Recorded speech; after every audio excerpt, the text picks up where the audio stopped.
সমুদ্রের গর্জন আর একের পর এক ছুটে আসা ঢেউ, প্রকৃতির এই অপার সৌন্দর্যের মাঝেই স্বপ্ন বুনছেন বাংলাদেশের সার্ফাররা। কক্সবাজার সমুদ্র সৈকত বিশ্বের দীর্ঘতম প্রাকৃতিক সমুদ্র সৈকত আজ যেন রূপ নিয়েছে এক উৎসবমুখর অঙ্গনে। এখানে বসেছে ৮ম জাতীয় সার্ফিং টুর্নামেন্ট। সেরা ৭০ জন নারী পুরুষ সার্ফার জড়ো হয়েছেন এক স্বপ্ন নিয়ে, ঢেউ জয় করে নিজেদের দক্ষতা প্রমাণ করা আর লাল সবুজের পতাকাকে পৌঁছে দেওয়া আন্তর্জাতিক মঞ্চে।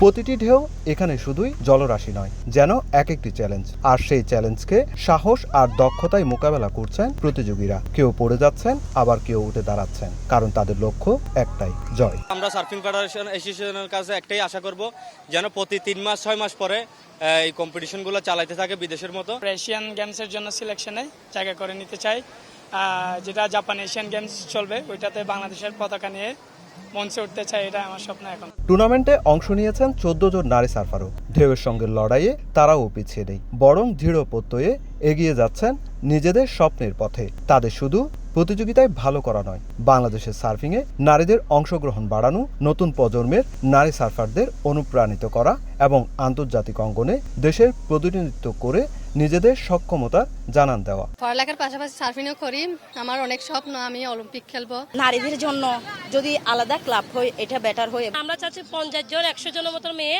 নারী সার্ফার হয়ে আমাদের বাংলাদেশকে তুলে ধরো। শুধু প্রতিযোগিতা নয়, এ আয়োজন ঘিরে তৈরি হয়েছে উৎসবের আমেজ। সার্ফিংকে ঘিরে নতুন করে সম্ভাবনা দেখছেন সংশ্লিষ্টরা। আগে এরকম আমরা পাইনি, এখন যেভাবে সরকার এগিয়ে আসতেছে, আমরা মনে করি সরকার থেকে আমরাও পাবো, আরো এগিয়ে আসা দরকার এবং আসছেও। আমি বলবো না যে আসছে না, আমরা তো খুবই আশাবাদী এখন। এদিকে যুব ও ক্রীড়া প্রতিমন্ত্রী জানিয়েছেন, পর্যটন ও সার্ফিংকে এগিয়ে নিতে নেওয়া হবে প্রয়োজনীয় সব উদ্যোগ।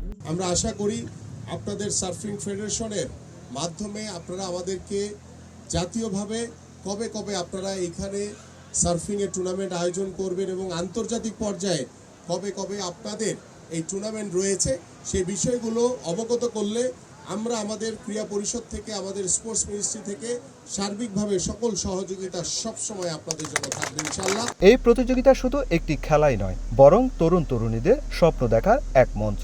ঢেউয়ের সঙ্গে লড়াই করে যারা এগিয়ে যাচ্ছেন, তারাই একদিন বাংলাদেশের নাম উজ্জ্বল করবেন বিশ্ব দরবারে। সুজাউদ্দিন রুবেল, সময় সংবাদ, কক্সবাজার।